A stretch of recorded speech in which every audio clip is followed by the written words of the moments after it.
Hello everyone, and welcome to our third Latin American and Caribbean Historical Ecology Seminar, which is sponsored by IHOP.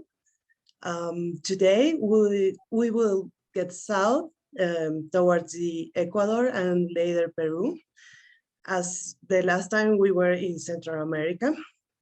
So we will be treated today with two presentations. And since we have a tight schedule, I would like to welcome Dr.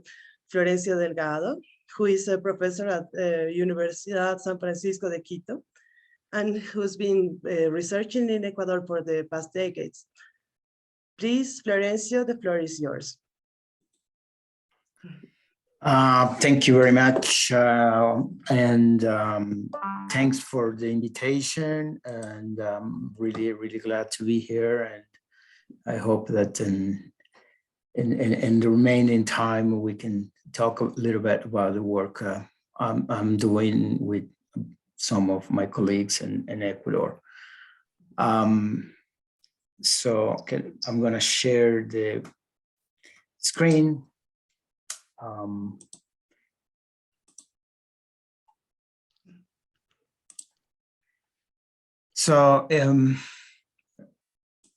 always I was putting the presentation together. I thought, well, you know, the title I sent it was kind of too general, so I reworked it, but the essence is the same. So what I'm going to talk today is about this anthropogenic transformation in tropical Ecuador, and I'm going to take two cases to present those transformations, and one is the Galapagos Islands, and the other one is the Amazonian, in the upper Amazonia in the south of Ecuador. You know, for the people who are familiar with what the two regions are, this is the Galapagos Island, far away from Ecuador, from mainland, but it's an Ecuadorian territory, and the Upper Zamora region, nearby the border with Peru, and very close to the regions where colleague Quirino Olivera will be presenting today his work around the area, but a little bit south. So we'll start with Galapagos, and I mean, almost everybody that are related with some academic work knows about Galapagos, because mainly Darwin and his work on the evolution. And so Galapagos became this area where, you know, everybody thinks that they're going to go and see nature at its best, with no or little human influence. And that has been sold. And, you know, this whole idea that a lot of people, especially tourists, have around the world, and said, oh, I'm gonna go and see the last area where pristine nature lives, and almost no human contact they have had. And so what I'm going to show you today is a little bit of the work we did. But before that, you know, we want just a brief story or history of the Galapagos. And of course, the origins of species was one of the main work in the area. And of course, you know, they were during that 1800s, 1850s, they were already thinking about the negative effects that human populations are doing to the island. And so Darwin has some lines around that topic, saying, well, you know, all the effects that those kind of work. And, you know, you have Victor von Hagen, who also was one of this group of people who wandered around, and, you know, from biology, from ecology, from evolution. You have Huxley and Brown and these people who were working on those topics, and then Darwin kind of summed it up and presented this theory of the origins of the species, and Galapagos became this a scenario where it became famous for science and still is. And it's kind of the last paradise kind of thing. And that was the idea that a lot of people have. And Galapagos really started appearing in books around after 1600, when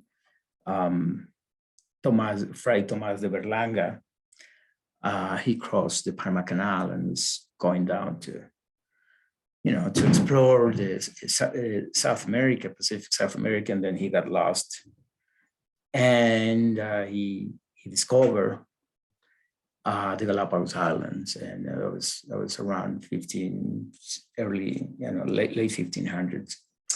And then Galapagos was there, like no one's land, and became again very popular when the whalers and the extraction of oil from turtles to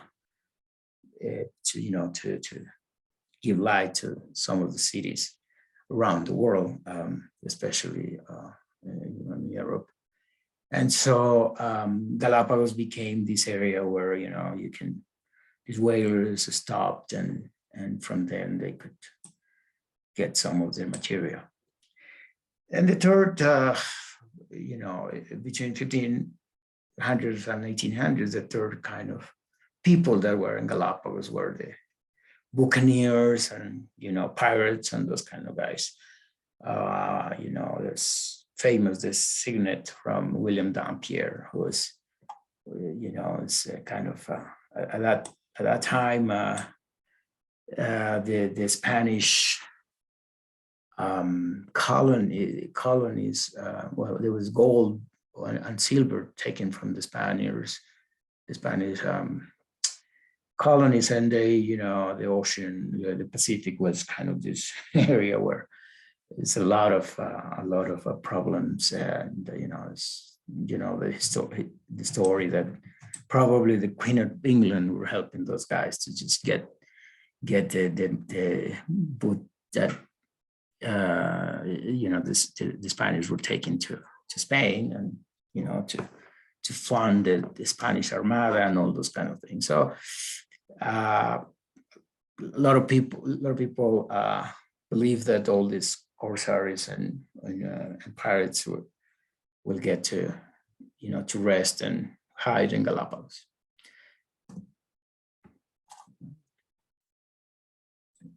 Okay. Sorry, it's in Spanish, but I'm just going to explain it to you. So the real colonization of the Galapagos Island started after 1830s, when 1830 is an important date because the Gran Colombia separated, and Venezuela, Colombia, Ecuador became Bolivia became nations, free nations, and it took them 2 years from 1830 to 1832 to incorporate the islands to the Ecuadorian Republic. And so it was this guy Villamil who established an asylum of peace. It was called Asilo de la Paz in Floriana Island. And in 1860, there was this lichen that grow in the rocks that was called orchilla, and that was started being used to paint the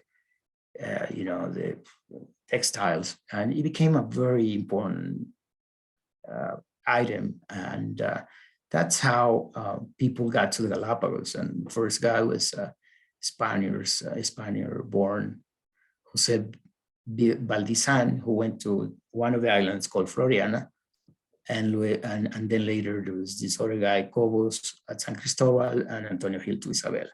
And you're gonna know why I'm talking all this story, because suddenly, later on it will become clear that this is the first long time settlement. So it was interesting for us to study an area where you have the time is encapsulated and you can control the time because it's like 200 years, but also you had like a lot of information on terms of what is getting in the islands and what was going out from the islands. And so we could have nice control over what was going on. So one of the guys, this is the guy of the story that we're going to talk today, is Manuel J. Cobos. So what happened is that he went for the horquilla to the Galapagos, and he became very good. That then he went to Baja California, next in Mexico, and start the business over there. Later on, of course, something happened, and so he got back, and he found some people in the continent and went to San Cristobal in 1830s, late 1850s, and then he started this hacienda called El Progreso. What he did is he found the remains of an early jail. One of the islands in Galapagos, Isabela, during this time was the jail, was kind of for the Alcatraz of Galapagos. I mean, the very bad people were sent there. So today you can go to the island of Isabela, and you can find what's called the Wall of Tears, el Muro de las Lágrimas. And that was kind of the things that these guys were building because they had nothing to do. They were just sent there to basically die. And so when Cobos went there, he, in this island, the main guy was killed by these guys. And so he mixed some people that he took from continent, poor families. He promised like that everything was going to be, that they were going to have fortunes and stuff. And so he mixed with these priests, and what could happen. But the interesting thing is that he brought, by 1889, the hacienda was very prosperous, and they had sugar plantation. They had like 370 bovinos, which is I forgot the word, sheep, and 300 mares, 600 mules, 104 pigs, and 40 goats. And they start a plantation of coffee. The interesting thing is that what you see here, this is a sugar mill. It's an ingenio, factory that he built here in El Progreso. Progreso is right here. Here is El Junco, which is a volcano. It doesn't work anymore, but it has a lagoon at the top. So what they did is they basically brought drinking water from this volcano to El Progreso, and they start building this thing. In its peak, the island will bring to the continent around 20,000 tons of sugar cane. And here you have some of the pictures of the sugar mill.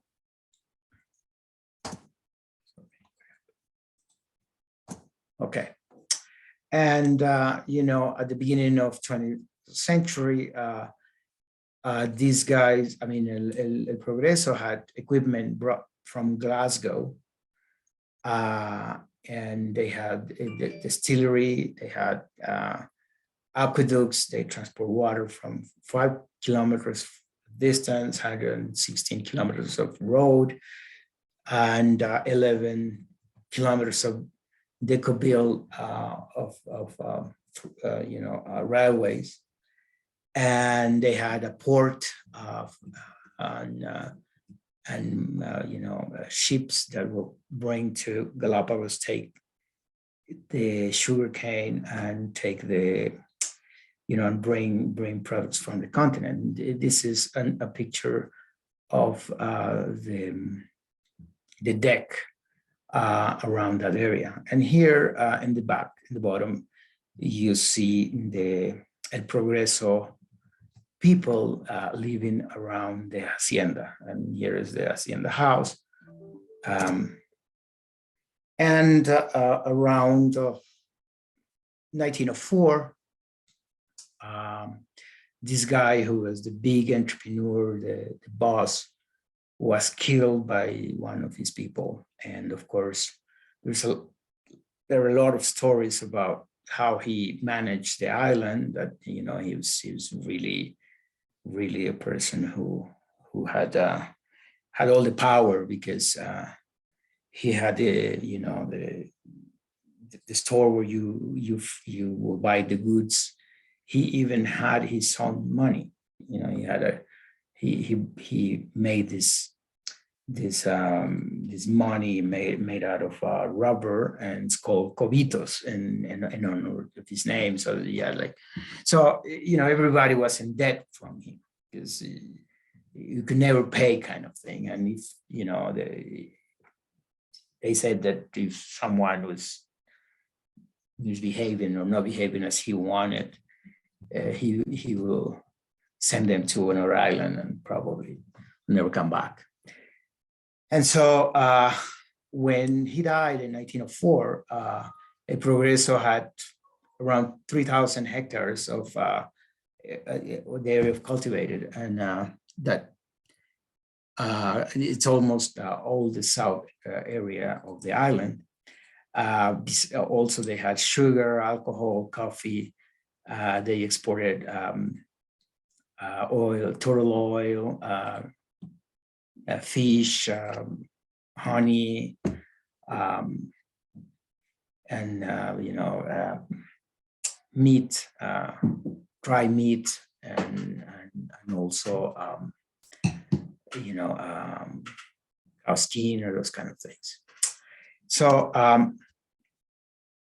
so one of the things about the island first is, or what we wanted to do was to try to understand how to measure the human impact on an area that apparently was untouched. And for us, the island gave us the perfect scenario. It was a small island, and we knew that permanent occupation didn't start until 1820s. Before, it was, there's been a lot of discussion if the Incas were there, or some coastal societies before, or people from the Polynesia, but no conclusive evidence has been found yet to prove that the islands were populated before. A lot of people say,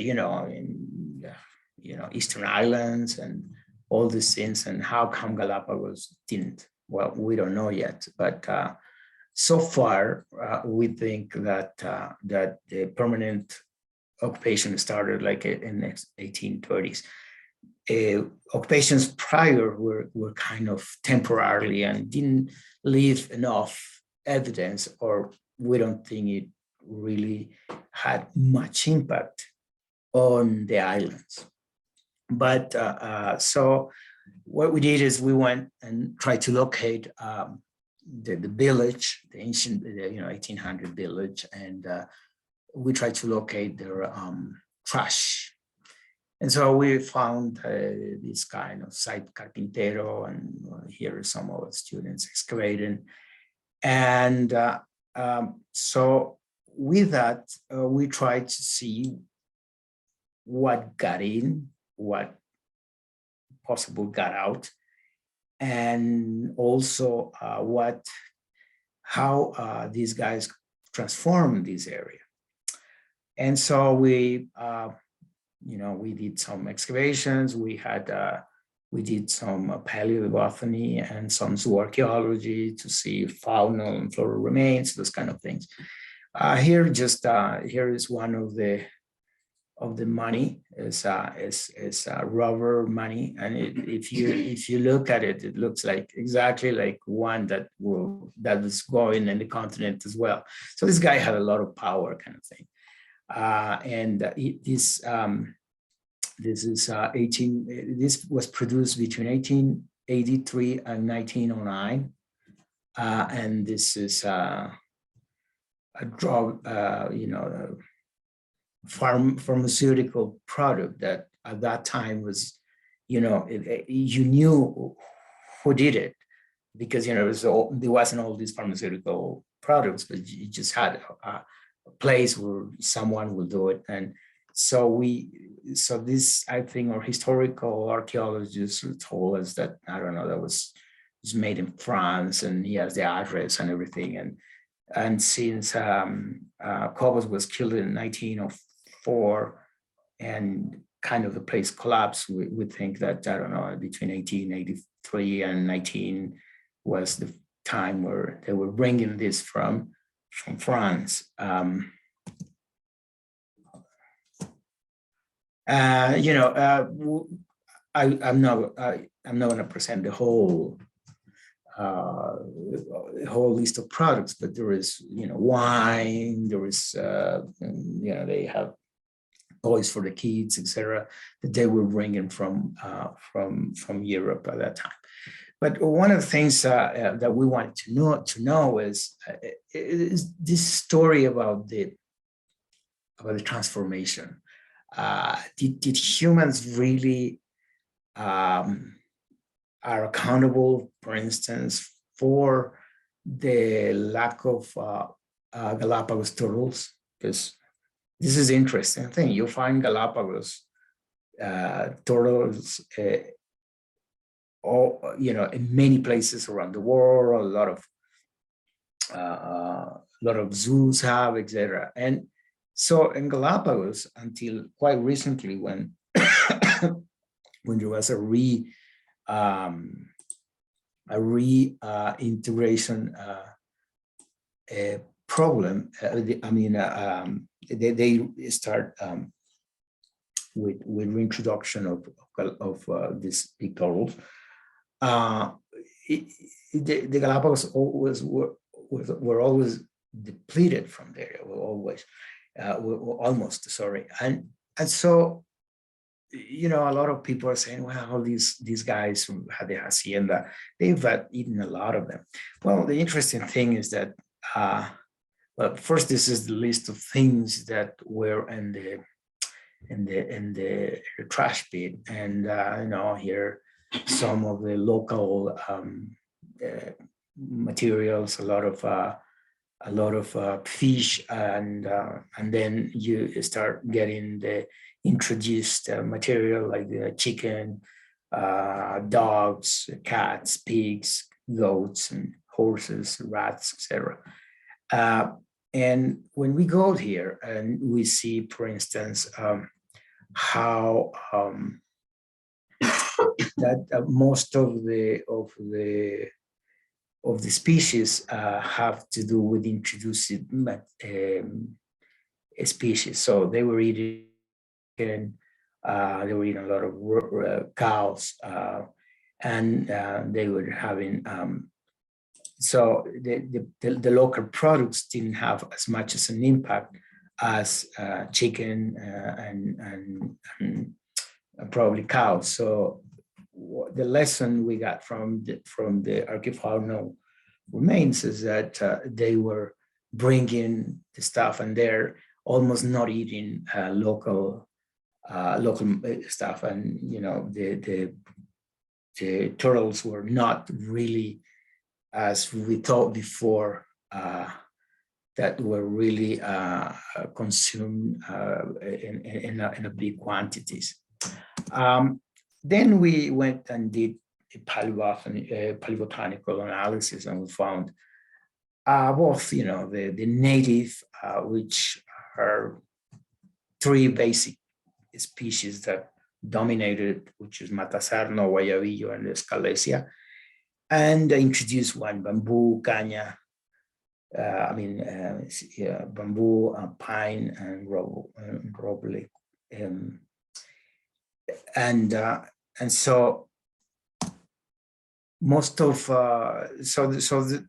they are introducing some of the stuff. And well, later on, we'll talk about a little bit about invasive species, how they transform, and now it's like a plague in the area. And in terms of macro remains, we found paleobotanists found, maize, lenteja or lens culinaris, fasciolos, frijol, guayaba, and of course, some other species that are associated with sugar cane. And so, in terms of the phytoliths analysis, paleobotanists have shown that the results suggest that the landscape previous to when the humans arrived in the large quantities was very place with lots of trees, high trees, and some plants that look like like pasture, and some are. We're going to see some pictures about that, and the abundance of phytoliths it shows that the area was was really well covered, and there is the information of deforestation and introduction of pasture for cows, pasto elefante and bracaria, it goes ubiquitous. It goes really increments a lot during when the people started getting in, like in 1800s. And also the samples from the sugar mill shows that the sugar cane also was used as to material to cook and do other things, and also for to get the mill. And also there is evidence of introduction of palmacia and other trees like bananas. And we also did kind of a comparison between what El Progreso looked like in 1900 and 1800s and later on. And this is an 1800, the early 1900, when 1 year after Cobos was dead, and you see this, it's almost no trees around. You can see here, it's almost very dry. And this is just a picture of the people at El Progreso at that time. Right now there is a lot of invasive species. These are the goats as the main problem. You can see here a picture. It's very telling. The Galapagos turtle and this invasive species here. The government claims that there is no goats anymore in the islands, although some of us have seen them. And there is a lot of there were some programs that I remember one where they were coming helicopters to some islands where there is no place to land, or even people are not allowed to land, and so they were shooting these goats. but there is mosquitoes and fruits. This raspberry is one of the worst because they are eating everything else. They're very invasive, and some birds and other animals. This is a cat here, and there's been some studies on how domestic animals are affecting the thing. Here's a little bit of an analysis of the impact of invasive species, for instance, that's believed to be product of tourism. And so you can see, obviously, until 1900, until 1950, there was no tourism activities really. But here you have, that star its peak. So that's one of the problems that really, if you can see here, where Cobos and the Progreso started, there's not much of the influence of in invasive species, although here in the 1950s it goes exponentially. So one of the things that you can get from this also is that perhaps it's a late development, and it wasn't there when Cobos was there. And I say we did some comparisons. This is a picture of 1888, and this is 2015 when we were there. You can see the changes in landscape cover. Here, the same thing. You can see not much of trees here, and now here you have this old, mangoes and domesticated species here. The same thing here. We're trying to see is take the pictures from where we think is the same place that we're taking, and so you can see this is 1888 to 15. The ground cover is very, very different, and here also the house of these guys, and here you can see how it's well covered. So just to summarize what I've been talking before we get to the second scenario is that,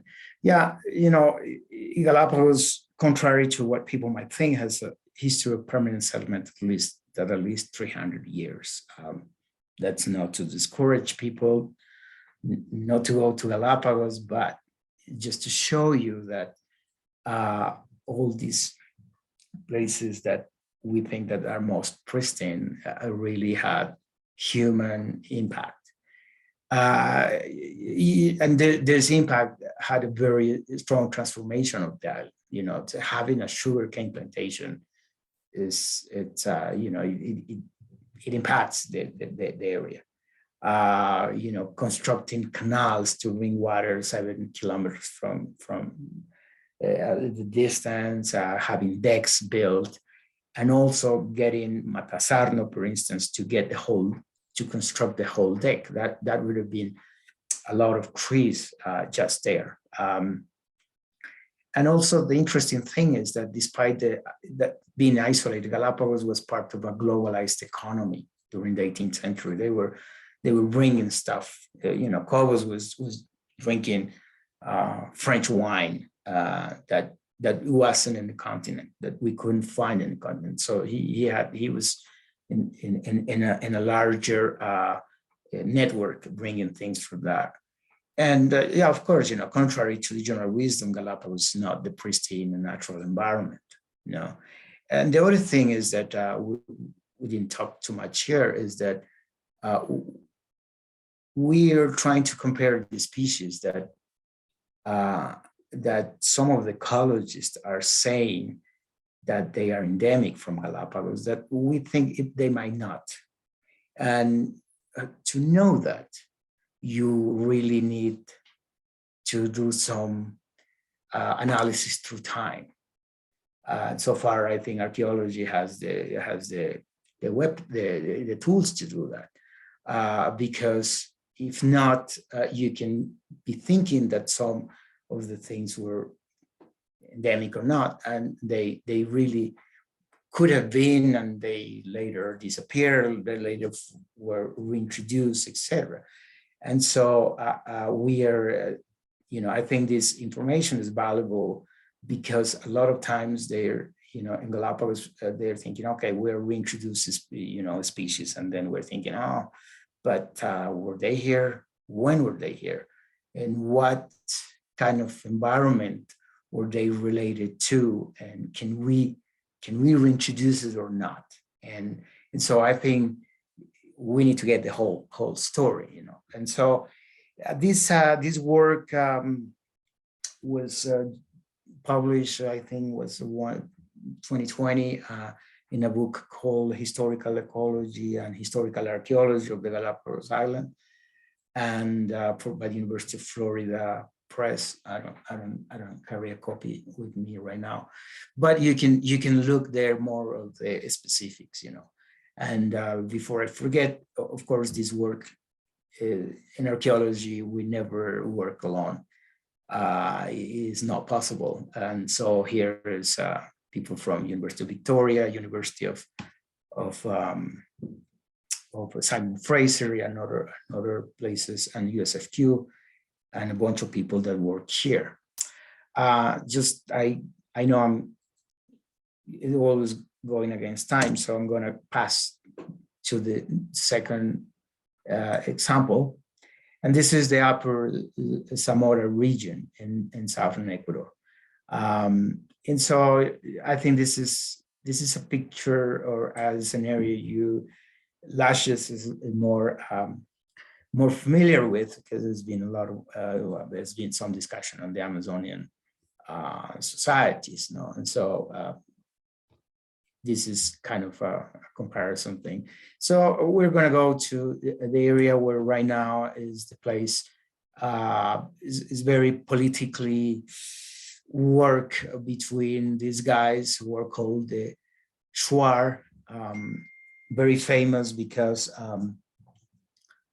not for good things, but because they were warrior group, and they had this technique of reducing heads, and called here the Tsansas. And you can trace back that to, I don't know, to the Nazca and a bunch of other pro-Columbian people that had this trophy heads. So, but now, of course, they are losing territory, and there's a lot of mestizos getting in, and a lot of cattle ranch and all this kind of thing. So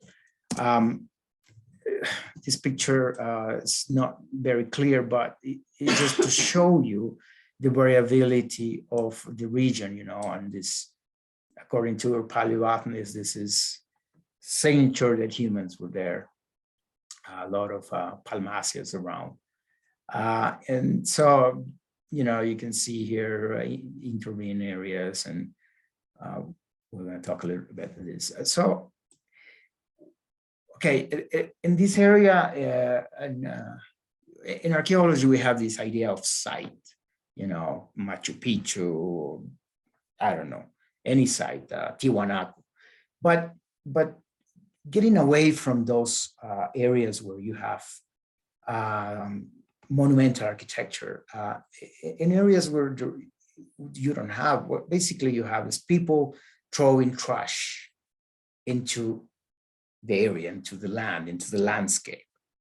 And so what we do here is we work with this idea of kind of sightless methodology, because how you find a site, I mean, it's it can be large areas with ceramics that might not be in itself an area where people were living, but they were throwing, like hand axes or axes are around the area, and that's not an occupation area. They're just clearing the area, clearing the land for, I don't know.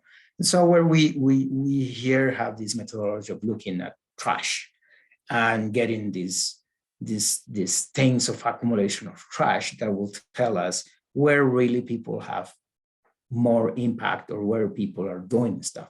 And sometimes in the Amazonia, well, most of the times in the Amazonia, it's really hard to find like nice floors that will say, oh, here's a house, here's this thing. And so what we have is trash and also soil changes. And so this is kind of a spatial ISO lines of where are concentrations of things. And so with this, we said, oh, here's a site, here's a community, here's a group that are probably throwing the trash around. And that's how we see concentration of people. In this area, we also have to talk about time. And here we have around 50 C14 dates. And with that, we kind of have, made a time model. And as you see, most of the things concentrate around here in the late, we have a small occupation around 9,000 and then some around 6,000. And then most of from 4,000 up, we have this, and most of the concentration goes to the late period. And see, so here we have a little bit better these 3 or 4 occupation times. And what we have there, we have, as I said, this is stratigraphy. When people say, in the Amazonia, if you don't go to Terra Pretas, you can't see much. I don't know.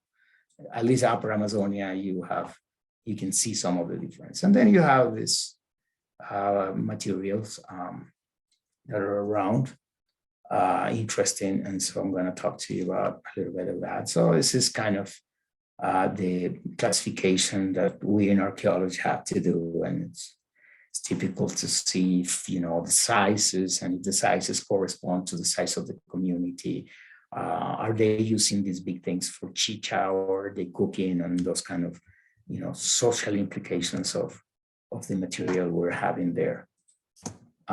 So we basically did what our traditional archaeology do, which is we have to separate time into these meaningful units that some people call cultures, or people call societies, groups, whatever it is. But time is important because then we can see changes or no changes. And so we did have these differences in style and time, and tells us that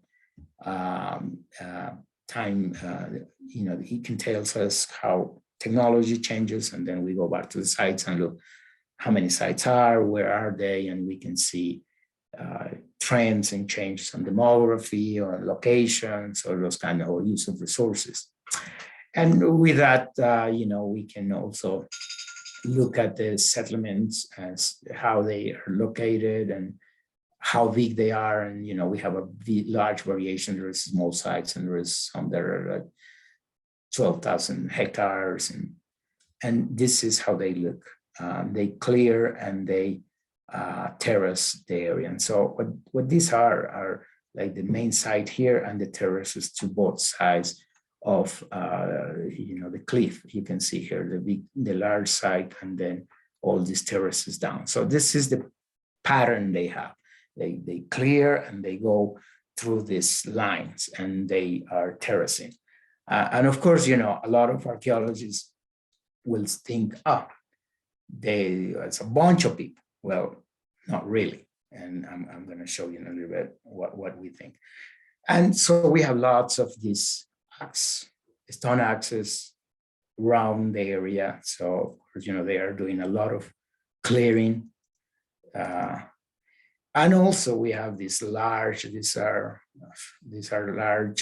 metates. So they don't take rocks into their houses. They look around where it's a huge rock, and they use those metates. And we think these metates, like this one, are shared by a group. It's not individual as you usually will have, everybody, we don't know, maybe someone takes his mano and gets his product, puts in, does it, and goes and keep on doing. So these are very large all around the area. And so we did also this paleobotany sampling. We sampled for pollen, for phytoliths, etc. And here we have one of our workmen getting some of the samples. And the interesting thing is, you can see fragments of some of the stuff I'm going to talk about in a few minutes, like maize, and these are maize, carbonized maize that were found. And here, we have this idea of how they manage the land in terms of plant coverage. And we have, maize, manihot or yucca that appears, in 60, 70 centimeters. And no, this is maize. And then right now is, in the surface, it goes exponentially. And here in the early time, maize, there's not much maize, and appears in the late period, is very ubiquitous. And you have auto cultivated, palms also, during late and early time. It's a huge presence. And so we have maize, yucca, curcubita, curcubitacea, achira, canadulis, anona.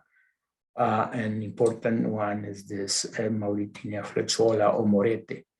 That's a kind of palm tree that is used right now for to eat, and part is made chicha as well. So we can see that this area started getting cultivated since around 2000 BC, and during 1200 until now, they become much more. The cultivated products become more ubiquitous. One of the things that we did is, we try to see where are the houses and how many houses were there. The interesting thing is that all this area has been changed, anthropogenically changed. You have palmasas, you have trash, ceramics, lithics, all around there. However, houses are few. How do we define houses? Well, if there were trash pits, if we can see floors, if we can see some long-term materials, etc. So what we think is that very few houses really were accountable of transforming this vast area.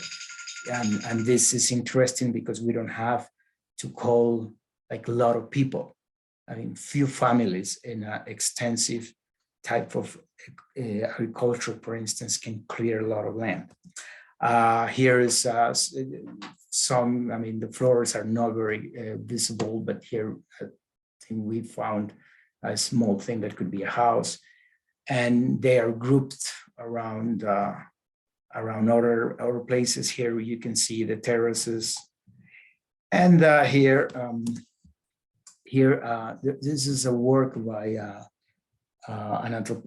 French anthropologist Descola, who did work with the Achuar, which are related with the same groups, linguistics, and he found out that these guys have different types of houses and different ways of using the environment around it. And so what we try to do is look at how these terraces and the houses around there conform or not with these models. Of course, these have to take with caution. Historical, direct historical approach has had its problems, but this is the closest example we have. And here we can see like this kind of use of the land around. And here we are trying to see if we can conform with one or other model of land use. And these guys also, of course, have this important, religious areas that are in the center of the area. And so we found one of these petroglyphs. We did some work with that, and here is finally what the motifs are. And we're thinking that this is like the main religious place within this area.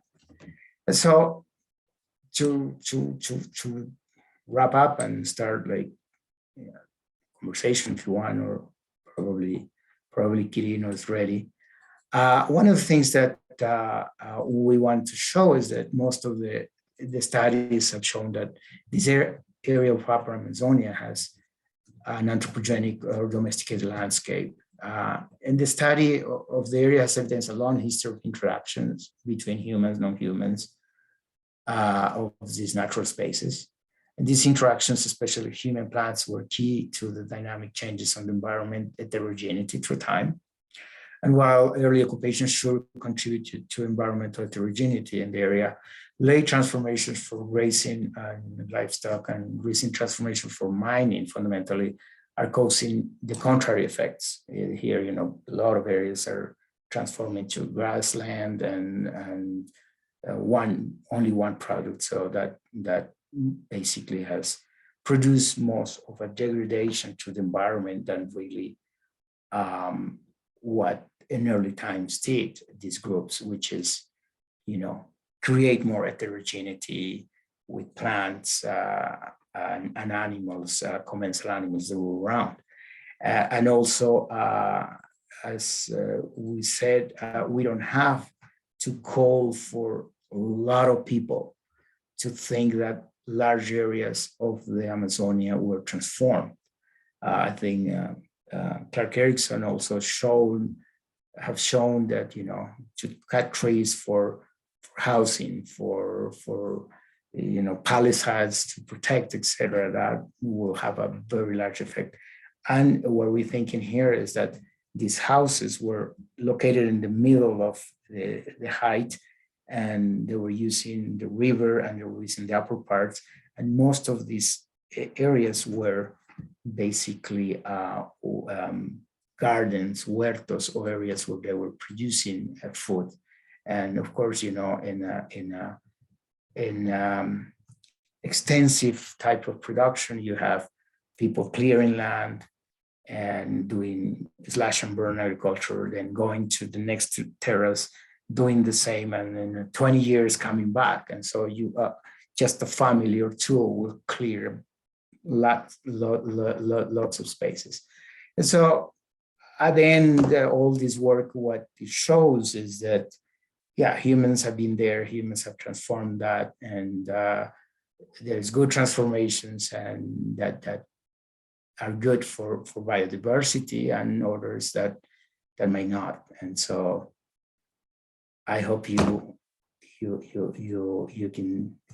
can have seen some clarity in what I presented, and this is what I wanted to talk to you this afternoon and day and morning in this part of the continent. Thank you. Thank you, Florencio. Well, I don't know if there is any question. Please. Okay. Yes, Florencio, thank you very much for an interesting presentation. I wonder, have you collaborated with people doing soil analysis in and around these areas? Or are there records available? Well, yeah, pollen, we work with a colleague in Colombia. His name is Gaspar Morcote, and he works in the Universidad Nacional de Colombia. So I think he has a very good comparative samples. And here is one of the books that I think he edited, which is called Pueblos y Paisajes Antiguos de la Selva. And so he's very well known Colombian paleobotanist. So we collaborate with him, but of course, the more places we can collaborate, the better. And so, yeah. Thank you. Okay, please, Helen first and then Joel. Yes, thank you very much for a very nice presentation. It makes my memory, jog my memory, since I was part of a team from Australian National University in 2005 doing archaeology in the Galapagos Islands. And as you say, I mean, there has been us and other teams as well. And there is nothing in prehistory. And that's really curious, I would say, looking at the Pacific Oceans and especially the South Pacific and so on. But I had some problems in the beginning to be part of this. So I was thinking, is it in Santa Cruz that you made the work that you presented, or? No, this is in San Cristobal. Where in San Cristobal, okay. Where this town, El Progreso, and this is like the earliest town in the Galapagos, I guess. Yes. Yeah, and yeah, I know the work you did, and I think the archaeologist was Karen Stother at that time. Exactly, Karen Stother and Ethel Anderson and me and Paul Wallin. But also we collaborated with people from Ecuador. And Ethel and I went back in 2014 to see if we could do more collaborations and so on. But hopefully now we have this platform, and it would be super interesting also to do more work, because I'm in the middle of Gotland Island in the Baltic Sea, and we could also see same things happening here with anthropogenic, really major changes during historical time, even though we have prehistoric archaeology here. So thank you for a very interesting presentation. Sure, and you know, we have extension of our university in San Cristobal, and so we have there the Galapagos Science Center, which helps us. And you know, the archaeologists are like this little thing, that they are more interested in marine biology and yes ecosystems and those kind of things. But we have the location and everything, and sure. Yeah, here on Gotland Island now, we actually do have a project on fisheries and coastal development, looking in the past, present and future as well, trying to cross over also with anthropology, archaeology. It's an interdisciplinary pursuit also with social ecologists that we work with right now. So maybe small island issues are very close to my heart, since I work also in Rapa Nui and also in Samoa. So maybe that could be something to build on. But thank you so much for and also the other presentations that you made. Thank you. Okay. Joel, please. Well, yes, I second that. Those shocking graphs from the Galapagos with the invasive species being associated with tourism is just quite a thing. But I have a question about the anthropogenization of the Amazon basin. It's I've been watching from a distance, very, very interesting. It's very interesting how there was so much going on in the Amazon basin. And I saw a documentary a couple of years ago that said in the Congo basin, somebody had come across a cut bank in the area south of the Congo. That's bonobo country, and where they always thought that no humans had ever lived there, but they found ceramics in this cut bank. So I'm wondering, do you think that we can anticipate, or maybe somebody is already working on this, that there was a similar development in the Congo basin on the other side of Atlanta to what you get in the Amazon basin? As far as I know, that's an open question, I guess. I don't know, Quirino, if you have anything along those lines, or.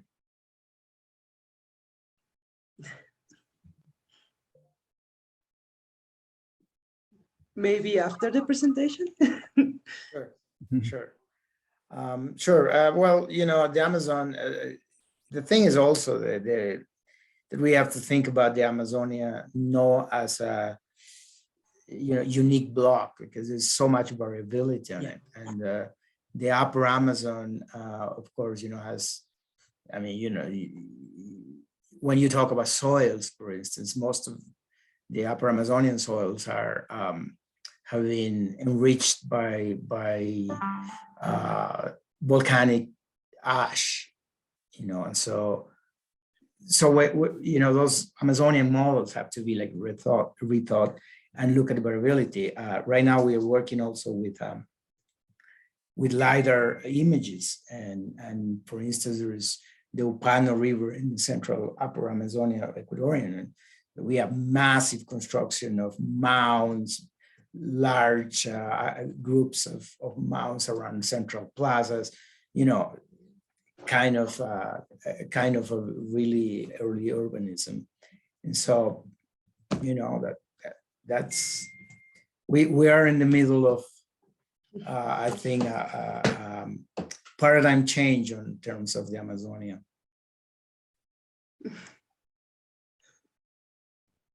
Well, that's actually a great news, and thank you so much, Florencio. It is always great to hear your advances, and it was an amazing presentation. Thank you so much. Thank you. Thank you very much. Thank you. Can you show us again the book, please? The book about the pollen. The book about the this book. Yes. Okay. Excellent. Excellent. Thank you very much. I'm super interested in that. Sure. I can also, we can also exchange emails, and I can give you guys his email. And oh, excellent. Yes, we can create a network for that. Excellent. Sure. Thank you. Thank you so much. Thank you. So without further ado, because of our tight schedule today, I would like to present Dr. Quirino, but first, heads up, this next presentation is going to be conducted in Spanish. So it may be a bit difficult for some of you, but we're going to provide the proper translation once the video is uploaded to the LACHES page, please. So I'm switching now. Por favor, Dr. Quirino Olivera, que es el presidente de la Asociación para la Investigación Científica de la Amazonía del Perú, que ha estado trabajando durante la última década en el sitio de Marañón, del cual nos va a hablar ahora. Por favor, doctor Quirino. Muchísimas gracias. ¿Sí me escuchan bien? Gracias por esa gentil invitación. Felicitar a mi colega Florencio por esta magnífica exposición. Y bueno, para mí es una alegría, un gran honor estar acá con ustedes, y me disculpo por el que la conferencia es en español. Mi inglés es muy, muy precario y casi deficiente en todos los extremos, pero he tratado de armar un PowerPoint que las imágenes hablen un poco por sí solas. Y si hay la posibilidad, si ustedes lo creen pertinente, pueden, con la ayuda de María Fernanda, que por favor le pido nos apoye, interrumpir en el diálogo que estamos haciendo y hacer algunas preguntas puntuales quizá que se pueda ver en el momento de la imagen. Con muchísimo gusto comparto este trabajo que ya tiene 12 años de investigación arqueológica. Vamos a ver si podemos compartir la pantalla del trabajo. ¿Sí se ve? Sí, ¿Sí está bien? Sí, sí, perfecto. Gracias. Muy gracias. bien. A ver, vamos a ponerle pantalla completa. Sí está bien ahí, ¿no? A ver, Ahí está. Está perfecto. gracias. Bien, el Perú, ubicado en América del Sur, es un país con una riqueza arqueológica bastante importante, ¿no? Pero a pesar de que la mayor cantidad de territorio nacional de Perú está ubicado en la Amazonía, el 60% casi del territorio nacional de Perú es amazónico. Y la diferencia, un 13% en la costa, un 11% en la costa y la diferencia en la sierra, completan el 100% del territorio nacional. El trabajo que estamos desarrollando se ubica en esta zona de la frontera con Ecuador, en San Ignacio, Jaén, Bagua y Utcubamba, ¿no? Antes, inútilmente en este territorio, en este límite, peruanos y ecuatorianos, como somos hermanos, nos peleamos por un límite fronterizo, ¿no? Que surge a raíz de la emancipación de la corona española. Antes no había Ecuador, no había Perú, éramos un solo gran territorio a través de la cuenca del Chinchipe, y eso lo estamos demostrando con las investigaciones de mi colega Francisco Valdés en la naciente justo del río Chinchipe, que se forma con la quebrada Palanda y el río Valladolid. Ahí Francisco Valdés durante 12 años ha trabajado en sus investigaciones con el IRD de Francia y con el INPC de Ecuador en un convenio permanente. Menciono esto porque quizá este proyecto arqueológico binacional Perú-Ecuador es el único modelo que existe en América del Sur y que nos ha permitido darnos cuenta que somos una sola cultura, que somos un solo pueblo, y que esta separación entre Ecuador y Perú surge sencillamente a raíz de la independencia de la corona española, pero que al final nosotros los arqueólogos siempre hemos estado trabajando de manera vertical en nuestros sitios sin darnos cuenta que las fronteras políticas actuales son mucho más recientes, ¿no? Julio C. Tello, que es el arqueólogo más importante del Perú, es más, el Día del Arqueólogo en el Perú se celebra en el cumpleaños del doctor Julio César Tello Rojas, un arqueólogo indígena de Huarochirí, que vino del campo, ¿no? En contraposición de Max Zule, que en esa época era el arqueólogo más importante, que planteaba un origen mesoamericano hacia las culturas de Perú, ¿no? Siempre estaba vinculado con proto-chimú, proto-nazca, Lomoche, decía que todo es influencia mesoamericana. El doctor Julio César Tello Rojas, que a pesar de ser médico, cuya tesis fue la sífilis en el antiguo Perú, y estudió antropología en Harvard, ¿no? Y también en Inglaterra, propone, después de investigar Chavín de Huántar y encontrarse con la presencia del jaguar, dibujada casi todo en la parte del templo de Chavín de Huántar, propone que Chavín de Huántar sería la cultura matriz de la civilización andina. Pero al examinar Chavín de Huántar, la presencia del jaguar, el águila arpía, el caimán, la serpiente, la yuca, todos procedentes de origen amazónico, enclavados en la sierra de Perú, él sostiene la hipótesis que el origen de la civilización andina se encontraba en la Amazonía. Todos estos elementos lo llevan a formular eso. Lamentablemente de ahí pocos fueron los que iniciaron a seguir investigando esta propuesta, salvo el arqueólogo norteamericano Donald Lathrop, que vino y excava en Yarinacocha, en Pucallpa, ¿no? En el Ucayali, y sostiene también de la enorme riqueza que ha tenido la Amazonía en este rol de las culturas precolombinas. También el profesor y arqueólogo Daniel Morales Chocano sigue esta línea, pero de ahí se va perdiendo, de ahí no hay nada más que se pueda encontrar. Y es que el jaguar, así como el león está vinculado a la realeza en el viejo continente, en el caso de Perú, básicamente en las culturas precolombinas, el jaguar está presente casi en todos los elementos. El jaguar de origen amazónico. Alguien ha querido decir que lo que está representado en Chavín es un puma o elementos quizá propios del entorno, pero a nivel que avanzan las investigaciones estamos casi seguros de que es la presencia del jaguar. El jaguar está presente en las culturas moche, en el mural de Huaca la Luna, ¿no? Investigado por el doctor Santiago Uceda, que lamentablemente nos dejó, y también está presente después en la portada de Tiahuanaco, ¿no? En la parte alta como un renacimiento. Este es el río Marañón, y es el elemento principal para nosotros, que es casi como la columna vertebral que integra la selva con los Andes, ¿no? El río Marañón es considerado el origen del río Amazonas y está naciendo en las alturas de la sierra de casi a la altura de Arequipa, ¿no? En la laguna del Mismo. Nosotros estamos trabajando en este sitio donde se une el río Chinchipe con el Marañón. Este es el río Marañón, y por acá se une el Ucubamba, ¿no? Una configuración geográfica muy importante. Y en este sitio que se conoce como Tomependa, que está a tan solo 380 metros sobre el nivel del mar, ¿no?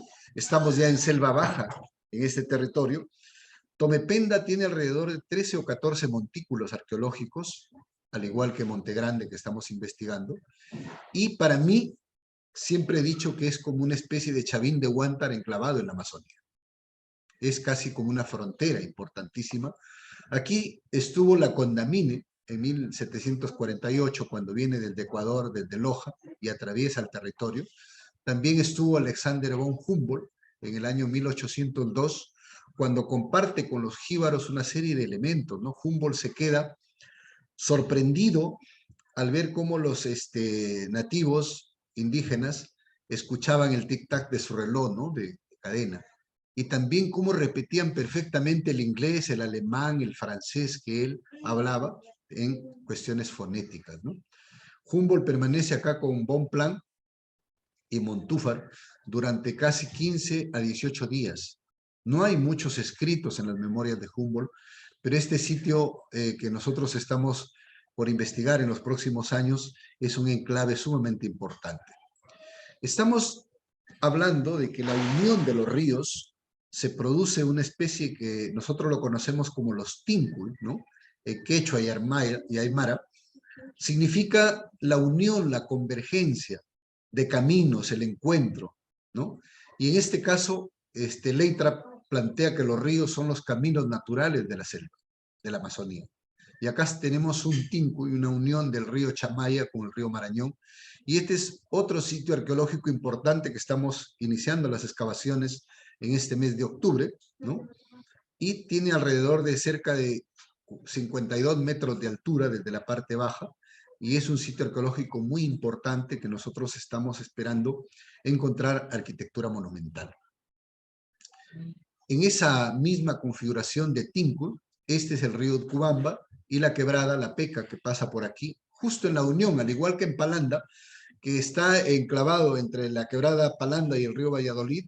Aquí está el río Ucubamba y la quebrada La Peca.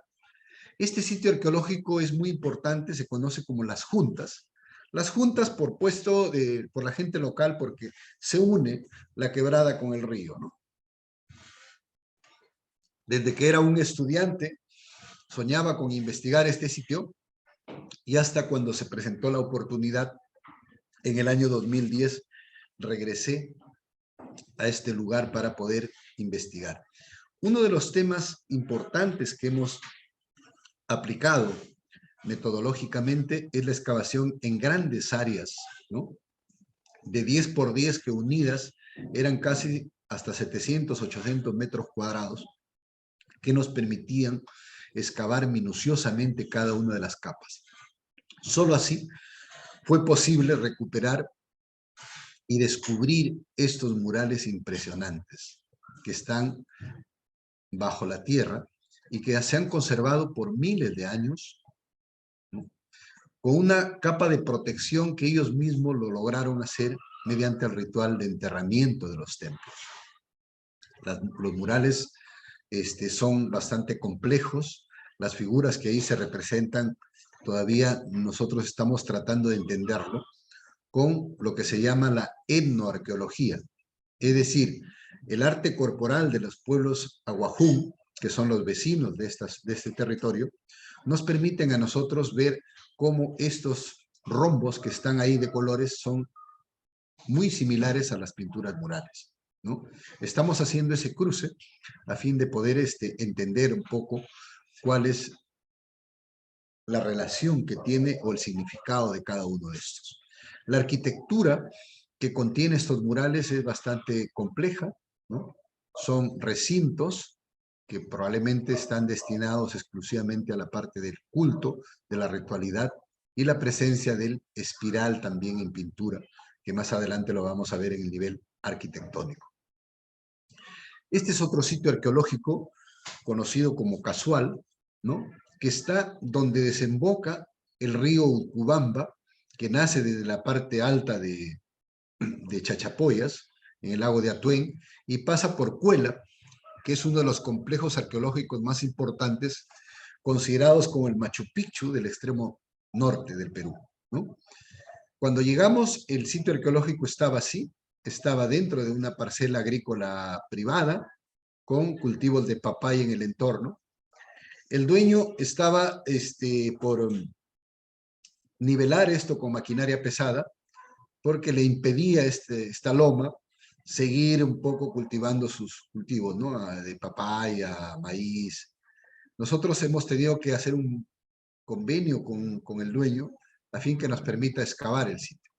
Cuando sacamos la cobertura vegetal, es así como aparece el sitio arqueológico. Un gran montículo, ¿no? Que ha sido cubierto mediante el ritual de enterramiento del templo y después de cubrir todos los espacios arquitectónicos, han colocado como si fuera una capa de protección en la cima para poder hacerlo hermético. Bastante piedra de río con barro, ¿no? Cubren todo esto. Y muchos de los arqueólogos que han investigado sentían eso, encontraban piedra y tierra y ningún fragmento de cerámica o ningún elemento que les permita diagnosticar que se trata de un sitio arqueológico y concluían de que se trataba de un montículo arqueológico de formación geológica natural, ¿no?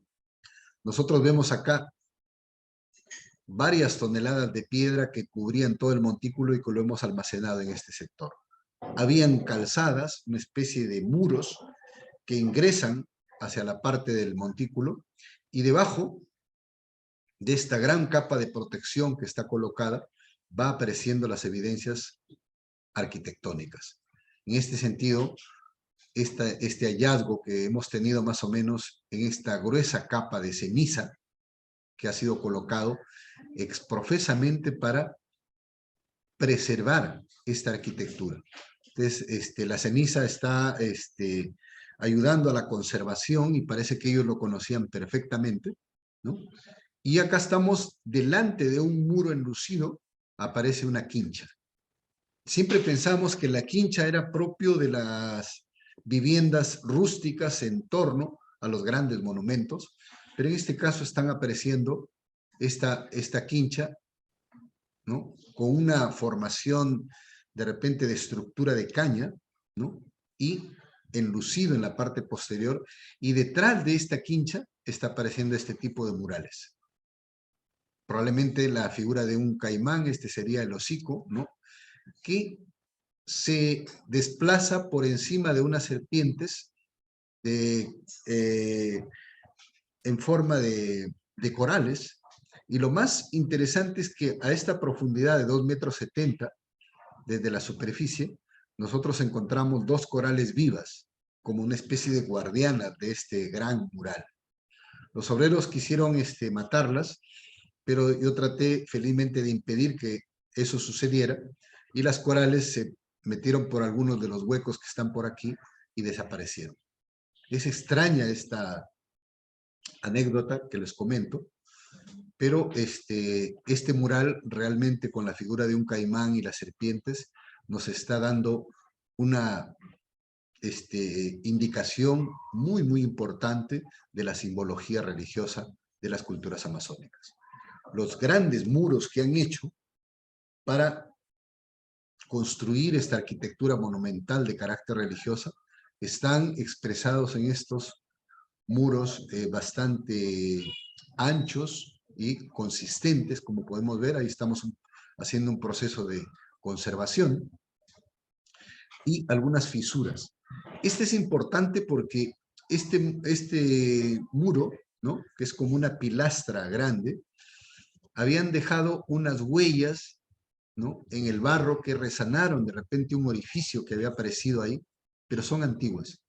Son huellas de los dedos que han resanado el punto, ¿no? Acá estamos haciendo un proceso de conservación del mural, y pasamos a lo que para nosotros es el sitio quizá al que hemos dedicado la mayor cantidad de tiempo en estos 12 años de investigación arqueológica.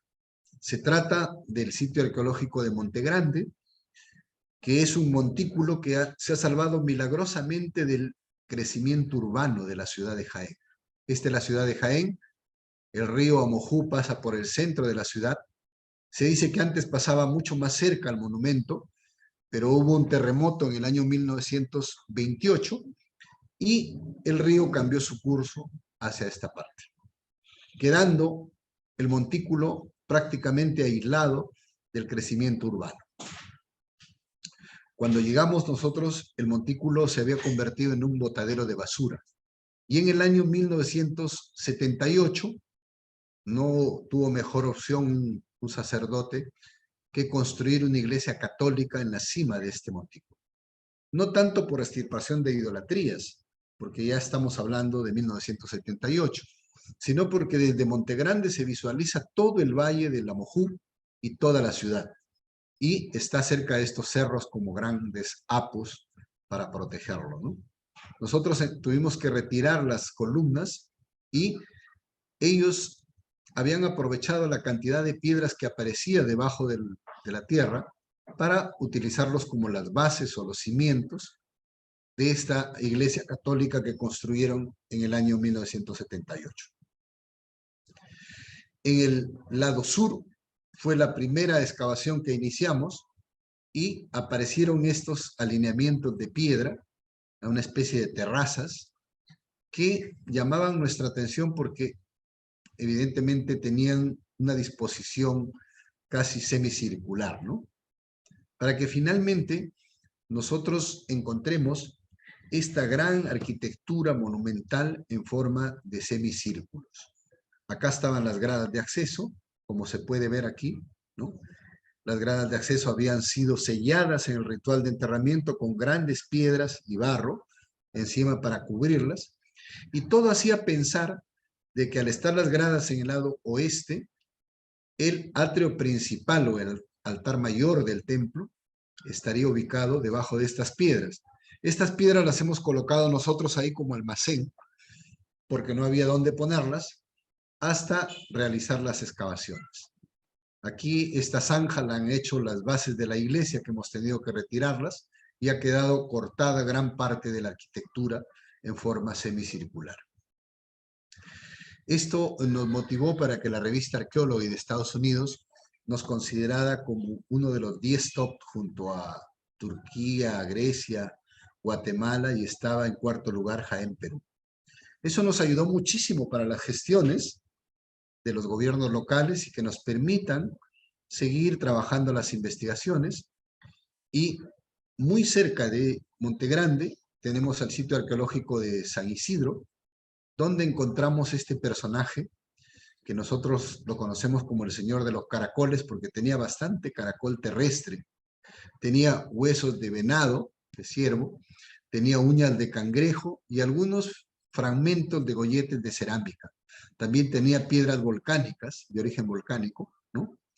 Y así un conjunto importante, pero los caracoles en el mundo etnográfico están vinculados a los curanderos, que como este, que está sentado sobre una planta de ayahuasca, y que a través de los caracoles a él le permite ingresar al inframundo, al mundo de los muertos, ¿no? O hacia la otra vida. Asociado a esta tumba del Señor de los Caracoles, encontramos estas cuentas de concha Spondylus que proceden del Golfo de Guayaquil en Ecuador y que nos marcan este contacto que hubo entre la costa, la sierra y la Amazonía. Ese gran camino, el Capacñán, que después lo integran los incas, parece que surgió hace 5.300 años con estas antiguas civilizaciones en la Amazonía. Después de 2 años de investigación, nosotros regresamos a excavar esta área grande donde estaban las piedras, ¿no? La arquitectura tuvo que ser cubierta por razones de protección, porque no teníamos un techo o una cubierta que lo pueda proteger de las lluvias para dejarlos expuestos. Regresamos y encontramos en lugar del atrio principal esta arquitectura en forma de espiral. Un espiral que se iba enroscando o desenroscando desde el centro hacia afuera. Había una entrada que había sido sellada y estaba en este eje de dirección hacia la salida del sol. Era importante porque, como vamos a ver más adelante, el arqueólogo Francisco Valdés de Ecuador había encontrado también una arquitectura en espiral en la naciente del río Chinchipe, en Palanda, ¿no? Aquí vemos la arquitectura, la disposición, los muros. Esto tiene un área de 400 metros cuadrados, es mucho más, 3 o 4 veces más grande que lo que ha encontrado Francisco en Palanda. Pero nos llamó la atención que esta arquitectura tuviera una forma antropomorfa. Acá estaría como una especie de rostro. Esto está cortado por las bases de la iglesia, ¿no? Este sería el rostro. Este sería su brazo derecho, que llega justo hasta un entierro que mira hacia la salida del sol. Su brazo izquierdo llega a una especie de recipiente, donde hemos encontrado la mandíbula de una llama, hemos encontrado una piedra que parecía una maqueta de la arquitectura. Este sería su tórax y estas serían sus extremidades inferiores, que están envolviendo toda la arquitectura en forma de espiral, como una especie de parto o una posición del parto que está representada en esta arquitectura. Nosotros ahora estamos empeñados en excavar el centro de la espiral. Estamos encontrando una capa de tierra roja, ¿no? Que ha sido exprofesamente construida y colocada antes de edificar la arquitectura en forma de espiral. Aquí lo podemos ver, la capa roja, que está proyectada debajo de la arquitectura en espiral. Y lo más interesante es que la capa roja se proyecta al centro de la espiral y hasta este sector. Quizá colocada para sacralizar el evento de esta gran arquitectura. Ahí vemos el centro de la espiral con las piedras que están tapando el acceso hacia la tumba. Y cuando sacamos las primeras piedras que tapan el ingreso hacia la tumba, la capa de tierra roja parece haberse colocado en estado fresco, cuando estaba todavía húmedo, como un barro. Por eso es que las piedras que estaban tapando la entrada hacia la tumba, ¿no? Están dejando unas improntas, unos hoyos que han quedado marcados. Aquí en el centro estaría depositada la tumba del personaje de la más alta jerarquía religiosa del templo, ¿no? estaría en posición fetal, estaría casi en una tumba de pozo, quizá podría tener un techo, ¿no? Un poco siguiendo lo que ha ocurrido en Palanda. Esto es Palanda. Ellos han excavado varias temporadas, pero tan solo casi al final se dieron cuenta que era la formación de una espiral, toda la arquitectura, ¿no? Pero lo más importante para nosotros es esta comparación que en el centro de la espiral hay también una capa de tierra roja, pero en este caso quemada. Estas son las piedras que nosotros hemos retirado, las que están tapando el centro de la espiral, y debajo Francisco Valdés encontró esta tumba, con un conjunto de artefactos, ¿no? De piedra y de cerámica. Algo curioso, la representación de un mono en una escultura en cerámica, y este mono tiene el cachete abultado, y dentro del recipiente en el lomo había evidencias de coca, y es un chachador de coca, probablemente. Pero la botella de cerámica en forma de haz estribo, que quizá es la más representativa de esta tumba, es la que tiene la valva de concha spondylus, en forma de valva de concha spondylus, y del centro de esta valva está emergiendo el rostro de un personaje. En ambos lados, este que tiene la barbilla partida y este no, una cara más amigable y más seria, más enérgica, ¿no? Esta botella tiene 5.300 años de antigüedad antes del presente, 3.300 años antes de Cristo, que es paralela a la cerámica de Valdivia, y como ustedes pueden ver ya la manufactura de esta pieza arqueológica es bastante avanzada, ¿no? Han tenido que iniciar un proceso mucho más antes para lograr una calidad de la elaboración de la cerámica tan bien hecha.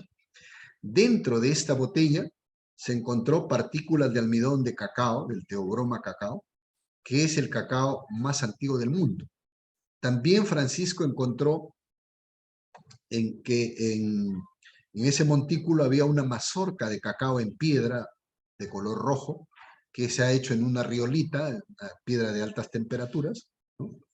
Que es el mismo cacao Marañón 54 que nosotros lo tenemos al lado de Perú, que está acá presente, y desde ese momento nosotros también desde el lado de Perú hemos tratado de hacer una búsqueda, una investigación sobre la presencia del cacao en las culturas precolombinas.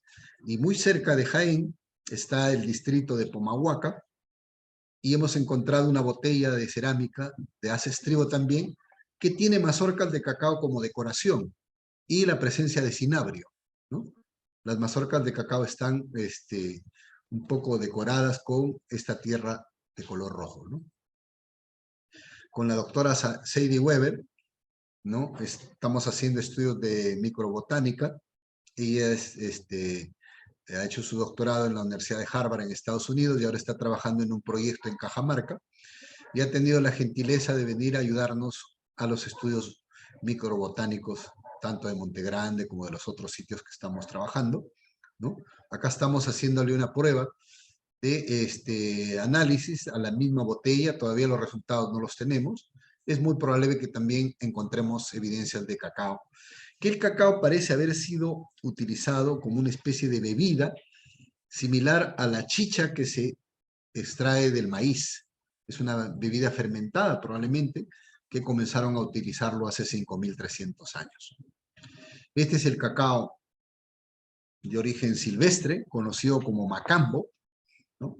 Que probablemente después ahora se sigue utilizando por las comunidades de la Amazonía, ¿no? Y el macambo es domesticado y probablemente se forma el Marañón 54. El Marañón 54 es el cacao más fino, es la joya de la corona chocolatera a nivel del mundo, y aquí tenemos mazorca y tenemos las almendras, las semillas al interior, y cuando uno abre cada una de estas semillas, lo de adentro es blanco, a diferencia de la capa morada que sale en el otro cacao que es híbrido, ¿no? Este es un cacao que nosotros vamos investigando. También en el año 1996 hicimos una exposición en Lima con el doctor Walter Alba, con el Museo Tumbas Reales de Zipán, ¿no? Para poder recaudar fondos y construir el museo.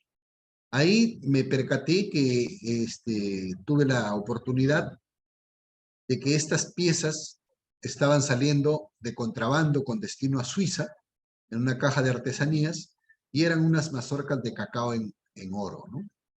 Sandra Loser, que es una investigadora alemana, hizo un estudio de metales, del oro, y sostiene que la mayor cantidad de piezas de oro que existen en la cultura precolombina son procedentes de lavaderos de río.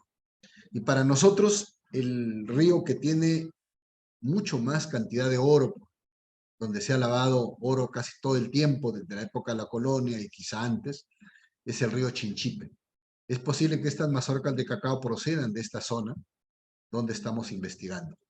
Y el investigador Steve Bourget, ¿no?, del Museo de Ginebra, investiga el Valle de Saña y encuentra este collar de 60 mazorcas de cacao, pero confeccionadas en 2 tapas de concha espóndilos. Es extraordinario ver cómo el cacao ha tenido un rol sumamente importante, ¿no?, para la ritualidad, para todos los elementos. Y en Huaque la Luna encontraron esta maqueta que está en las capas superiores, que están vinculados ya al tema de la cultura chimú, donde el doctor Uceda escribe un artículo que esto podría ser un envoltorio funerario. Pero yo estoy tratando de analizar y encuentro que todos estos personajes están confeccionados en madera de chonta, que es propia de la Amazonía. Aquí en la parte posterior hay un personaje que tiene un mono en la espalda, que está cargando, y la mazorca, que para mí podría ser una mazorca de cacao, está decorada con plumas de guacamayos, que también es de la selva. Varios elementos nos llevan a pensar en que esto podría ser una mazorca de cacao y una ofrenda de ritualidad desde la Amazonía, ¿no? Estos trabajos que venimos desarrollando en el año 2013 fueron distinguidos por el Fórum de Arqueología de Shanghái y la Academia de Ciencias Sociales de China como uno de los 10 mejores descubrimientos arqueológicos del mundo. Esto ha motivado para que nosotros podamos seguir también trabajando, porque es difícil encontrar financiamiento en el Perú para poder mantener un proyecto, un programa de investigación de largo plazo, y más aún en la Amazonía, que siempre se pensaba no había ningún tipo de evidencia arqueológica importante. En Estados Unidos también obtuve el premio Raíces Latinas, y del alcalde de Glencoe me entregó esta certificación, una distinción a las investigaciones, al igual que el asambleísta Charles de Lavine, ¿no? También otra distinción a nuestro trabajo. Y en el 26 de febrero hasta el 6 de marzo de este año estuvo el doctor Graham Stoyle, quien está haciendo un documental sumamente importante con Gaspar Morcote, ¿no?, con Elena Lima, con Eduardo Neves en Brasil y Gaspar Morcote en Colombia, y ha tomado a Monte Grande como la arquitectura monumental más importante descubierta en la Amazonía. Es que siempre fue esa discusión o el punto flojo que argumentaban la mayoría de científicos que creía que la Amazonía era inhóspita, salvaje, y que no hubo un gran desarrollo, que no había la presencia de arquitectura monumental. Creo que ahora con Monte Grande nosotros estamos demostrando, y los otros sitios también, la hipótesis de Tello, que decía que el origen de la civilización andina se encuentra en la Amazonía. Esto va a ser difundido en la televisión pública de Estados Unidos y después probablemente en otros medios a nivel mundial. El doctor Graham Stoyle está también en el Río Negro grabando, está con Gaspar Morcote en Colombia, y va a salir un documental sobre sociedades complejas de la Amazonía. Probablemente saldrá a fines de este año, y están en proceso de rodaje. También tuvimos la visita en el año 2017 de chef de Barcelona, Jordi Roca, uno de los chefs que ha ganado premios importantes en pastelería, interesado en el cacao. Y Ignacio Medina, un periodista, saca en primera página del diario El País, el templo que cambiará la historia del cacao, ¿no? Nosotros todavía no estamos encontrando las evidencias del cacao, pero es muy posible que, al igual que Francisco Valdés, por la similitud de la arquitectura monumental, también encontremos las evidencias del cacao más antiguo del mundo. La difusión es importante. Nosotros hemos planteado una serie de artículos, libros, cosas que se han ido difundiendo poco a poco. La revista Arqueóloga nos volvió a hacer un reportaje en el año 2017, muy importante. El Museo Golte de Brasil, ¿no? Tanto en China también, el Banco de Crédito del Perú, que saca cada año una edición importante de un libro de lujo que le entrega a sus principales clientes. También tenemos como 19 páginas un artículo. Este es el primer libro que publicamos, Arqueología Altoamazónica, los orígenes de la civilización en el Perú. El otro libro que hemos publicado con la municipalidad se llama Jaén, Arqueología y Turismo, ¿no? Y ahora estamos en pleno proceso de trabajar la publicación del libro que se llama La Amazonía, el amanecer de la civilización. Un poco argumentando todos los elementos que estamos trabajando, ¿no? También ha habido una serie de conferencias a nivel internacional en el Simposium de Investigación Científica del Cacao, que reúne a más de 500 personas a nivel del mundo. Se desarrolló en el año 2017 en Lima, ¿no? Pueden ver ahí que estamos difundiendo el tema. Y el Congreso de la República del Perú también otorgó una distinción a los trabajos en reconocimiento a las investigaciones, ¿no? Y la comunidad andina acaba de darnos en este mes de marzo una distinción en la Huaca Montegrande, el vicepresidente del Parlamento Andino, Fernando Arce, y nuestro embajador de Perú en Ecuador, Vicente Rojas Escalante, ¿no? Quien ha apoyado muchísimo a nuestras investigaciones y a ese hermanamiento con el hermano país de Ecuador. Vino también a entregar la resolución nuestro alcalde Francisco Delgado Rivera, recibiendo la resolución de la comunidad andina que declara como patrimonio cultural de la comunidad andina al sitio arqueológico de Montegrande. Para nosotros es un enorme placer porque el sitio arqueológico de Montegrande se ha convertido en un lugar de encuentro, en lugar de estudio, en un laboratorio donde acuden estudiantes, donde también las autoridades locales están comprometidas. Por ejemplo, el alcalde ha mandado pintar en todos los camiones que recolectan la basura con una música, ¿no?, de fondo, suave, donde está el templo arqueológico de Montegrande, para que cada casa que sale a dejar su basura, evidentemente vea y se empodere con este sitio arqueológico de Montegrande. Acaba de sacar 9 de junio del año 2022 una ordenanza municipal que tiene carácter de ley, protegiendo y motivando las investigaciones a fin de que las próximas autoridades que puedan venir en el gobierno local tengan también ya una herramienta legal como poder contribuir al apoyo hacia Montegrande. Montegrande es ahora un ícono de la arqueología amazónica en el Perú, sin duda, ya es innegable con todo este recorrido. Acá vemos el monumento arqueológico, pero también las dificultades que pasamos cada día. Acá, por ejemplo, las lluvias en tan solo 2 o 3 horas, se acumula una enorme cantidad de agua que podría destruir miles de años de historia.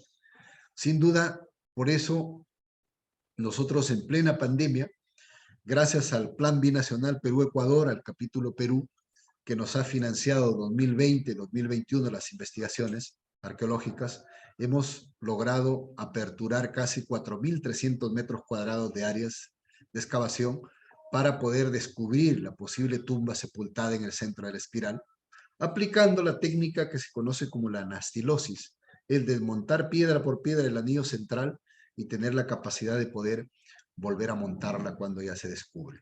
Acá podemos ver la ciudad de Jaén y la arquitectura monumental de Montegrande.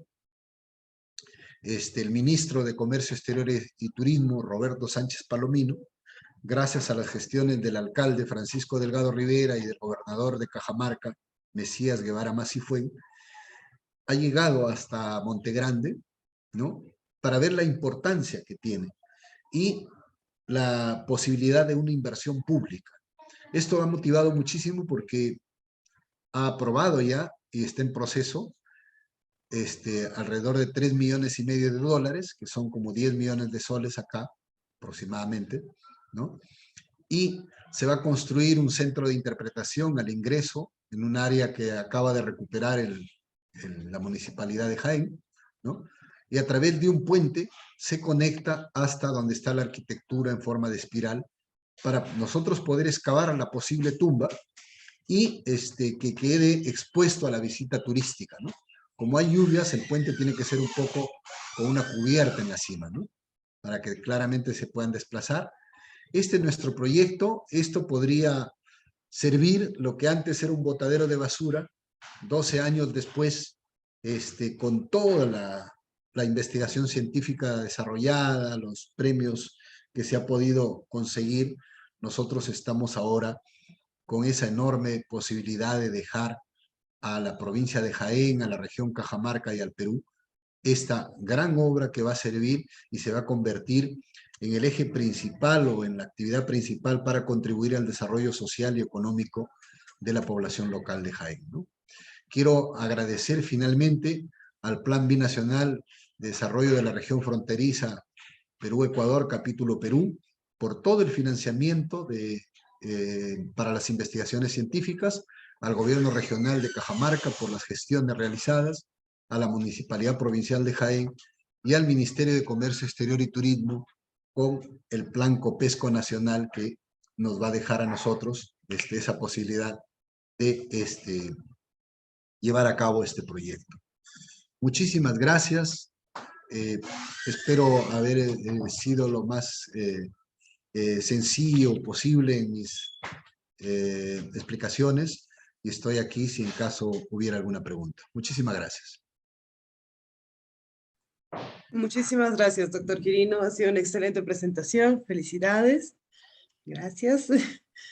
Y no sé si es que hay alguna pregunta entre las personas que nos están viendo. Perdón. José, por favor. Oh, bueno, antes que nada, doctor Quirino, muchísimas gracias por la presentación. Increíble el sitio. No tenía conocimiento de ese sitio y es maravilloso saber todo el proceso que llevó a esa excavación y trabajo que se realizó en ese sitio. Y me gustaría saber, dado el énfasis que tiene el cacao en todas las representaciones materiales que se encuentran asociadas al sitio y a todo lo que ustedes han encontrado, ¿no han encontrado ningún indicio de domesticación de plantas, de cacao o de plantaciones cercanas al sitio de Monte Grande? Sí, muchas gracias. Gracias por la pregunta. Nosotros, a raíz del hallazgo que ha tenido Francisco Valdés en Ecuador, hemos dedicado una buena parte de nuestro equipo a investigar el tema del cacao, no solamente a nivel arqueológico, sino a nivel etnográfico. Estamos encontrando que hay reductos de cacao, ¿no? Donde la gente sigue produciendo cacao y que ese cacao está siendo exportado a los principales mercados internacionales, por ejemplo, a Estados Unidos, a Suiza. Hay un cacao marañón que le llaman, ¿no? Que es interesante la historia porque este norteamericano vino a venderle alimentos a una minera en Cajamarca, que era este proyecto que no pudo salir, que se llamaba Conga, ¿no? Entonces, cuando fracasa o se trunca este proyecto, él viene por acá a buscar algún tipo de plantas aromáticas, alimentos, y se topa con el cacao que ellos lo conocen como el Fortunato 4, que en realidad es el cacao porcelana también, que se conoce, y se forma todo un despliegue interesantísimo y comienzan a exportar. Ahora toda la producción creo que se procesa en Suiza y después ingresa al mercado norteamericano con grandes elementos, ¿no? En la cuenca baja del río Urubamba también los italianos han apoyado con el Fondo Ítalo-Peruano, y hay una serie de huacas que están vinculadas al tema. Yo creo que definitivamente los arqueólogos en Perú habíamos descuidado este tema de la presencia del cacao en las culturas precolombinas, tanto que hay algunas publicaciones de mazorcas de cacao que tienen la forma y que lo consideran como legenaria, como si fuera una calabaza, ¿no? Entonces, ahora nosotros estamos prácticamente seguros, y este proyecto de Monte Grande lo que estamos enfocándolo es a tratar de engancharse con la cadena productiva de todos estos agricultores locales que producen un cacao orgánico, 100% orgánico, ¿no? Sin pesticidas, sin nada, y que con esta denominación de origen que hagamos con el hallazgo en Monte Grande, esté enganchado hacia la producción y a la comercialización en los mercados internacionales con un mayor valor agregado, y tal vez promover también que el turismo, un turismo segmentado hacia la especialización. Estuvieron hace poco 9 suizos del Museo de Ginebra en Monte Grande, interesados también en el cacao. Vienen japoneses, vienen alemanes, buscando todavía, pero lamentablemente, así como Jordi Roca que vino, todavía nosotros no hemos encontrado la tumba, que estamos por destaparla después que tengamos esta cubierta, ¿no? Ese ha sido un poco nuestro lema.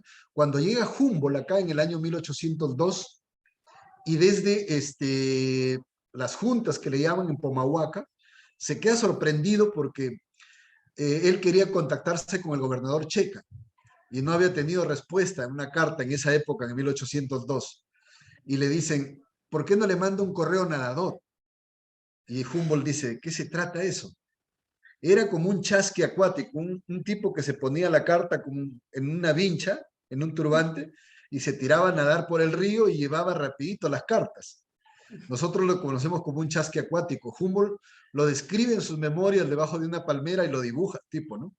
Y Humboldt ahí habla de que el cacao se ha vuelto ya salvaje, por decir que está botado, y que los nativos ya no quieren cultivarlo, pero que este es un cacao más fino que el de Esmeralda, el de Ecuador, habla de Guayaquil, y que su mercado principal es en Trujillo y Lima, ¿no? La Condamine también hace mención al cacao, cuando llega por acá en 1748, y así, Raimondi también creo menciona un poco el tema del cacao todo el tiempo. Jaén, esa masa de casas que hemos visto, todo eran cacautales, plantas de cacao metidas acá. Entonces nosotros estamos tratando de convencer un poco a los agricultores para que dejen el cultivo de arroz, que demanda bastante agua, y se convierta de repente en parcelas de cacao que tiene mucho más impacto y la sostenibilidad de la agricultura, ¿no? Muchas gracias. Claro, no, muchas gracias. Muy interesante, gracias. Gracias. No sé si alguien más tiene una pregunta. Is there any question, maybe? Bueno, en todo caso, yo sí tengo una pregunta que es un poquito más técnica, y quería saber, doctor Quirino, si es que en la excavación se ha encontrado el uso de argamasa. Es decir, las rocas están acomodadas, pero o sea, hay una etapa constructiva previa fuera del estrato rojo, quiero decir. En la etapa superior, ¿están juntas con argamasa o están simplemente acomodadas encima? No sé si me podría aclarar un poquito eso, por favor. Sí, gracias. Gracias, María Fernanda. Sí, parece que la técnica constructiva que ellos hicieron es hacer una gran plataforma de arcilla, Ya. de barro, y sobre ese barro le pusieron bastantes piedras pequeñas para hacer una gran plataforma de inicio de la construcción. Y después comenzaron a edificar los muros con piedra acomodada, no unida, pero con argamasa de barro también, para unirlos bien. Y en algunos casos, como hemos visto en las juntas, hay muros totalmente enlucidos, que después de la argamasa y de todo eso de la piedra, están enlucidos, acabados, y encima están con una capa de un solo color, amarillo, blanco, y sobre esa capa han colocado ya las pinturas murales, ¿no? O sea, hay una técnica a mi modo de ver, de construcción bastante avanzada. Muy, muy bien avanzada, con la disposición de los espacios, el uso, la técnica constructiva es bastante avanzada para los 5.300 años de antigüedad que estamos hablando, ¿no? Claro. Sí. Muchas gracias. Una pregunta más, perdón. En la excavación de la espiral, ¿se han encontrado materiales asociados? O sea, es decir, ¿hay cerámicas o hay fragmentos o todavía no hay material específicamente? Hay dos capas, gracias por la pregunta. Hay dos capas bien marcadas. Una capa donde está saliendo arquitectura, que no hay casi absolutamente ninguna asociación con cerámica, salvo algunos artefactos de piedra que están apareciendo volteados, ¿no? Y otra capa que es una capa de relleno, la que está casi más arriba, sale un conjunto de cerámica, fragmentos básicamente. Y en el caso de los entierros ya más tardíos, está saliendo algunos entierros como el del Señor de los Caracoles, con algunos elementos de cerámica completa, ¿no? Vasijas, botellas. Por ejemplo, acabamos de encontrar la cabeza de un jaguar, que es idéntico a una cabeza clava de Chavín, pero en cerámica. Estaba volteada junto a una gran quema de fuego ritual, ¿no? Hay un conjunto de cosas, estamos encontrando lapislázuli, turquesa, piedras blancas como si fueran una especie de diamantes, bien interesante. Sino que lo que sucede es que, como hablábamos un poco, que lo más importante era la arquitectura monumental, que es lo que casi hasta ahora nadie cree que pueda haber arquitectura monumental. Siempre ha sido menospreciada las culturas precolombinas en la Amazonía. Nosotros estamos haciendo bastante énfasis en este desarrollo arquitectónico que está asociado a una agricultura avanzada, con cultivos de maíz, de yuca, de maní, de algodón, de varias plantaciones, y como estamos viendo el cacao también, ¿no? Nosotros hemos encontrado corontas de maíz en los rellenos, ¿no? Y de ese maíz todavía bastante antiguo, ¿no? Claro. Así, Muchas gracias. muchas gracias. Bueno, no sé si alguien más tiene alguna consulta. Perfecto. En ese caso, creo que vamos a cerrar el seminario de hoy. Muchísimas gracias. Voy a volver al inglés. Thank you very much for your presentation and for all of you for coming. We will send you the presentation once it's uploaded as well. And please don't forget that we are going to have the next meeting in 2 months, the first Monday. So we'll see you soon. And thank you very much for everything. Thank you. Muchas gracias. Gracias. Muchas gracias. Hasta luego. Thank you. Gracias también. Gracias.